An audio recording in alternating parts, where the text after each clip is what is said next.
नमस्कार CIP न्यूजमध्ये आपले स्वागत.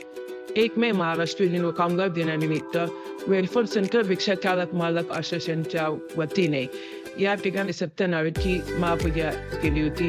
या कार्यक्रमाला मनसेचे अमरा शहराध्यक्ष शैलेश शेट्टे यांनी भेट दिली. यावेळेस सत्यनारायणची पूजा निमित्त महाप्रसाद भंडाराचे आयोजन करण्यात आले.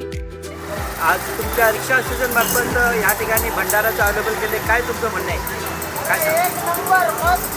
वेलफेअर सेंटर रिक्षा चालक मालक संघटना गेले 30 वर्ष झाली सत्यनारायणाची महापूजा आयोजित करत आहे आणि 1 मे रोजी ही पूजा आयोजित करत असून याही वर्षी आम्ही आयोजन केलेलं आहे आणि त्यानिमित्तानं सत्यनारायणाची महापूजा आणि महाप्रसाद आम्ही सर्वांसाठी ठेवलेला आहे आणि याचे सर्वांनी लाभ घ्यावा. किती वर्षापासून आपण या ठिकाणी महाप्रसाद ठेवता आणि पूजा ठेवता 1 मेच्या दिवशी? पूर्वी आम्ही याला गोकुळाष्टमीला पूजा ठेवायचो. त्यावेळेला पावसामुळं पब्लिक यायची नाही, सर्वांना त्रास व्हायचा, हंडीचे पब्लिक. त्याच्यामुळे मग आम्ही 1 मे निवडला आणि तेव्हापासून आम्ही महाप्रसाद चालू केलेला आहे. वेलफेअर सेंटर रिक्षा चालक मालक संघटनेचा मी अध्यक्ष आहे. माझं नाव सचिन अशोक केरटकर. आम्ही दरवर्षी म्हणजे आता जेव्हापासून मी इथं या स्टँडला आलो आहे 2018पासून मी या स्टँडचा अध्यक्ष झालो आहे आणि ह्याआधी पूजा आम्ही गोकुळाष्टमीला करायचो, पण काही कारणास्तव आम्ही आता 1 मेला करतो आहे आपलं महाराष्ट्र दिनी. आणि महाभंडारा महाप्रसाद हा आम्ही आता ह्या 5 वर्षापासून करतो आहे आणि सत्यनारायणची महापूजा पण असते आणि इथं भरपूर म्हणजे महाप्रसादाचा लाभ भरपूर जणं घेतात आणि आम्हाला तोच एक समाधान आहे की आम्ही काहीतरी करतो आहे त्या स्टँडमार्फत.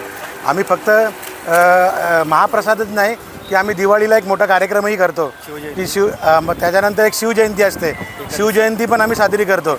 आपली विठ्ठलाची जी एकादशी असते आषाढी एकादशी, या दिवशी पण आम्ही भंडारा ठेवतो, पण तो भंडारा असतो खिचडी आपलं केळ्याचा प्रसाद या वेपर्स हे असतं आणि शिवजयंतीच्या टायमाला पण आम्ही महाप्रसाद असतो. असे आम्ही अनेक उपक्रम करतो आणि आता मध्ये 4-5 महिन्यापूर्वी आम्ही आरोग्य शिबिर भरवलेलं.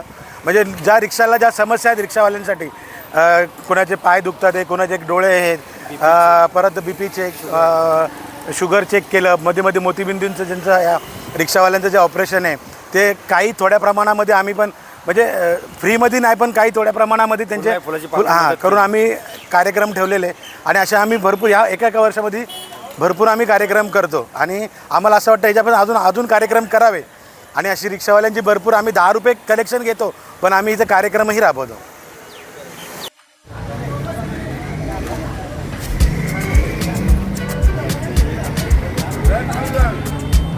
धन्यवाद.